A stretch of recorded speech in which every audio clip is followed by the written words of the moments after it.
Mudah-mudahan yang angpau yang ini merupakan rezeki bagimu di tahun yang akan datang. Itu adalah bagi yang tua, itu adalah merupakan lambang sayang kepada yang muda, dan bagi yang muda itu merupakan berkah. Jadi mudah-mudahan dengan itu kita tahun depan bisa dapat rezeki yang lebih bagus lagi.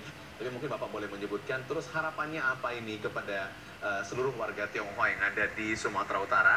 Kemudian harapannya juga bagaimana kepada seluruh warga yang ada di Sumatera Utara.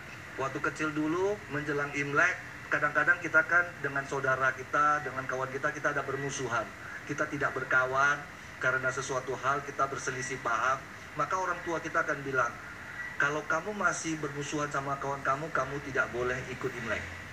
Artinya mau menjelang Imlek ini hilangkan semua permusuhan. Bagi saudara-saudaraku yang di luar umat Konghucu ataupun non umat Konghucu, yang paling penting kita jaga perdamaian, kita tidak usah bermusuhan. Kita semua anak negeri ini mudah-mudahan Imlek yang akan datang membawa berkah, rezeki, kemakmuran bagi seluruh bangsa Indonesia. Demikian. Terima kasih Pak Jen. Selamat jelang Imlek tanggal 8